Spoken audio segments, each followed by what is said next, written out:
السلام علیکم، میں ہوں آپ کا ہوسٹ سلیم بن محمد رفیع، یہ ہے میری یوٹیوب چینل۔ میں آج اس بات کو لے کر آپ کے ساتھ حاضر ہوا ہوں کہ جو ہمیں سب کو برا لگتا ہے، اور وہ ہے کہ ہم قرض لیں، چاہے اپنی ضرورت کے لیے، ذاتی ضرورت کے لیے لیں، یا اپنے گھر بنانے کے لیے لیں، یا اپنے ملک کے بجٹ کو بیلنس کرنے کے لیے لیں، یا چلانے کے لیے لیں۔ بہت سارے ادارے ہیں اور یہ ایک جال ہے، اور ہم یہ سمجھتے ہیں کہ ٹھیک ہے، اگر ہم نے قرضہ لے لیا ہے تو ہم نے سڑکیں بھی تو بنائی ہیں، ڈیم بھی تو بنائے ہیں، اورنج ریل بھی تو بنائی ہے، ہم نے پبلک کے لیے فیسیلیٹیٹ کیا ہے، یونیورسٹیز بنائی ہیں، ہاسپٹلز بنائے ہیں، اور ڈیفینس کا سامان دیا ہے، یعنی ہم نے ایک ملک کو ڈیولپ کیا ہے۔ میں بے حد تکلیف کے ساتھ آپ کی گوش گزار یہ کرنا چاہتا ہوں کہ قرض جو ہے وہ اس طرح صرف پیسہ لے کے پیسہ دینے کا نام نہیں ہے کہ آپ نے لیا، وہ اس کا جو بھی ٹرمز طے ہوئی، سود دیا، اور اس کو وہ قسطوں میں واپس کر دیا۔ یہ ایک جال ہے جس میں آپ کو باقاعدہ، وہ آپ کو جیسے مچھلی کو پکڑا جاتا ہے، بیٹ لگا کر آپ کو پکڑا جاتا ہے، وہ آپ سے انٹرسٹ بھی لیتے ہیں، آپ کو واپس بھی وہ کرنا پڑتا ہے، ساتھ وہ اپنی شرائط جو ہے بناتے ہیں، شرائط بناتے ہیں کہ وہ آپ کا خون کا آخری قطرہ جو ہے نا وہ بھی وہ نکال لینا چاہتے ہیں، اور نکال لیتے ہیں۔ آپ سمجھتے ہیں کہ یہ بڑا آسان ہے، لیکن جو سب سے اس میں تکلیف دہ ہے کہ اس کے ساتھ ساتھ وہ کہتے ہیں کہ پیسہ تم ہمارا استعمال کرو، اور کلچر تمہارا ہو، مذہب تمہارا ہو، سوچ تمہاری ہو، جو مورلز ہیں وہ تمہارے ہوں، یعنی جو لباس ہو وہ تمہارا ہو، جو تم جو تم نے اپنی مذہب کے لحاظ سے جو چیزیں اپنے اوپر حرام کر رکھی ہیں وہ تم اس کو پریکٹس کرو۔ وہ کہتے ہیں کہ یہ اس ایلوین سے، اس خواب سے آپ بیدار ہو جاؤ اور نکلو۔ قرضہ ہم اس طرح اس لیے آپ کو دیتے ہیں کہ آپ اس کے ساتھ ہمارا کلچر، ہماری جتنی برائیاں ہیں، اس میں الکوہل ہے، جو عورتوں کا جس طرح وہ ایکسپوجر ہے، نیوڈیٹی ہے، وائلنس ہے، مرڈر ہے، ریپ ہے، چائلڈ مالسٹیشن ہے، وہ جو بھی ایڈلٹریشن ہے، ایکسپلوٹیشن ہے، انسانوں کی سلیوری ہے، وہ ہر چیز اس کے ساتھ ہم آپ کو دیں گے۔ کچھ بالکل صاف اوپنلی آپ کو لینی پڑے گی، اور کچھ جو ہے وہ ہڈن ہوگی، وہ ہم اس کو تحریر میں لکھ کر نہیں آئیں گے۔ یہ ایک مشہور جو ہماری پارٹی ہے، اور میرا خیال ہے یہ جو best organise political party Pakistan میں ایک ہی ہے، اور میں تو بچپن سے دیکھ رہا ہوں، اور اس کا نام جماعت اسلامی ہے۔ ایک ہے سنی سنائی بات، لیکن علم الیقین اور حق الیقین کی بنیاد پر میں بات کرتا ہوں کہ جب میں خیبر پختونخوا میں فائنانس منسٹر تھا تو 2003 اور 4 کے بجٹ میں ورلڈ بینک نے ہمیں 5 ارب روپیہ دیے تھے، اس کو ہم نے بجٹ کا حصہ بنایا۔ 5-6 مہینے گزر گئے، وہ پیسے جب نہیں ملا تو یہاں کنٹری ڈائریکٹر تھا ورلڈ بینک کا،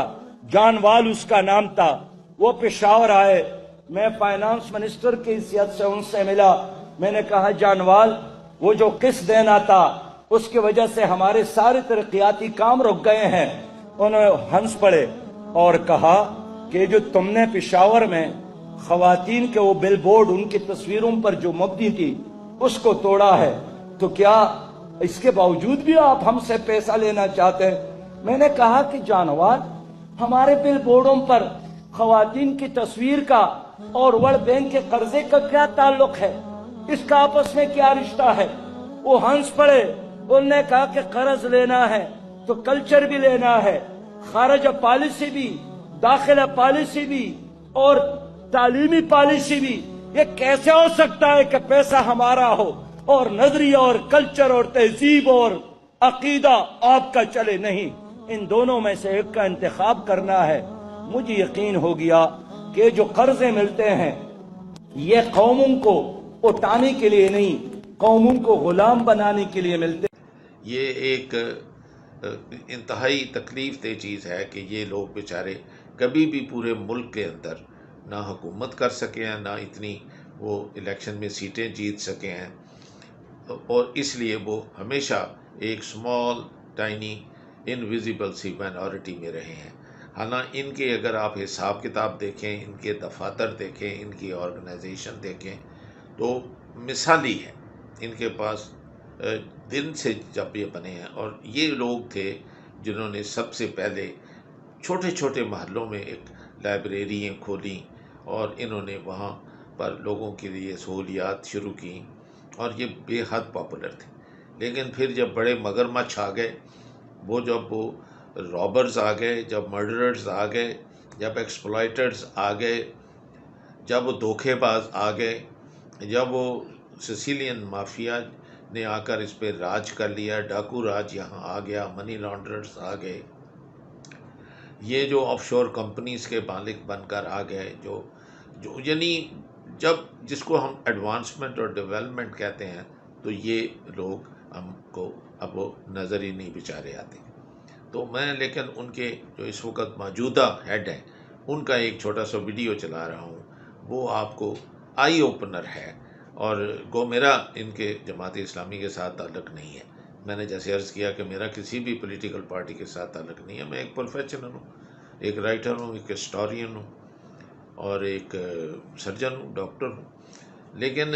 میں بھی آپ کی طرح اس ملک کا شہری ہوں اور ایک انسان ہوں، تو وہ اچھی بات اگر کوئی انسان کرے تو میں تو اس کو